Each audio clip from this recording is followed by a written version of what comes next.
રાજકોટ જે અગ્નિકાંડ થયો એને 25 તારીખે લગભગ એક મહિનો પૂરો થાય છે અને એની પ્રથમ પુણ્યતિથિ ગણાય. તો આ અગ્નિકાંડ વારંવાર જેવી રીતે સુરતમાં થયું, પછી વડોદરામાં થયું ને લઠ્ઠાકાંડ બોટાદમાં થયું, તો વારંવાર શું કામ બને છે? એનું કારણ શું છે? એની પાછળની કઈ એવી તાકાત છે કે જેના હિસાબ વારંવાર બને છે અને કોઈ જાતની કોઈ કાર્યવાહી થતી નથી?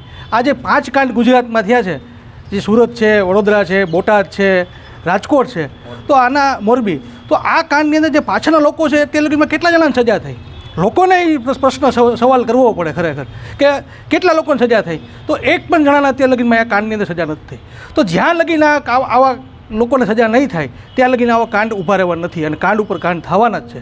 તો રાજકોટની અંદર આપણે હવે દાખલો બેહારીએ કે 25 તારીખે જે રાજકોટ બંધનું એલાન કર્યું છે એમાં બધા સ્વયંભૂ જોડાય અને આ સ્વયંભૂ જોડાય અને પોતપોતાનો ધંધા રોજગાર દુકાનો બંધ કરીએ. હું પણ જેતપુર રહું છું ને મારી દુકાન બંધ કરું છું 25 તારીખે.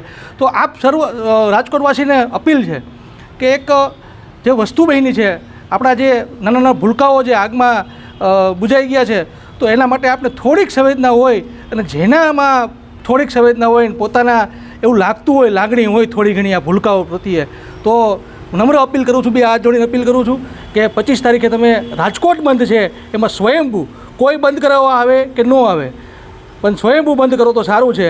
બાકી આપણે ઘણી વખત મોટા મોટા નેતાઓના સમર્થનમાં બંધ કરતા હોય છે, તો આજે આપણે આપણા આત્માનો અવાજ સાંભળી અને ખરેખર આની અંદર જોડાવવું જોઈએ અને એક દાખલો બેહારવો જોઈએ. અને જે આવા ચમરબંધીઓ જે વાતો થાય છે દર વખતે કે અમે છોડીશું નહીં અને એ મોટી મોટી વાતો કરતી, એ લોકોને મોઢા બંધ કરવા જોઈએ અને ખરેખર કહેવું જોઈએ કે અમે સ્વયંભૂ બંધ રાખશું. અને સરકારને પણ મેસેજ જવો જોઈએ કે હવે પછીના જે પણ આવા કાંડ થાય એમાં સરકારને તાત્કાલિક એક્શન લેવા પડશે. નહીતર આવું રાજકોટ જેવો દર વખતે થાય લખે કોઈ જવાબ નહીં દે તો કાંઈ કાર્યવાહી નહીં થાય, તો આ જ ચાલવાનું છે. એટલે બધાને નમ્ર અપીલ છે કે આપણી તાકાત બતાવી, એકતા થાય, તાકાત બતાવી અને સરકારને એકવાર કહી કે હવે આવા કાંડ ન કરતા, નહીં તો છોડવામાં નહીં આવે.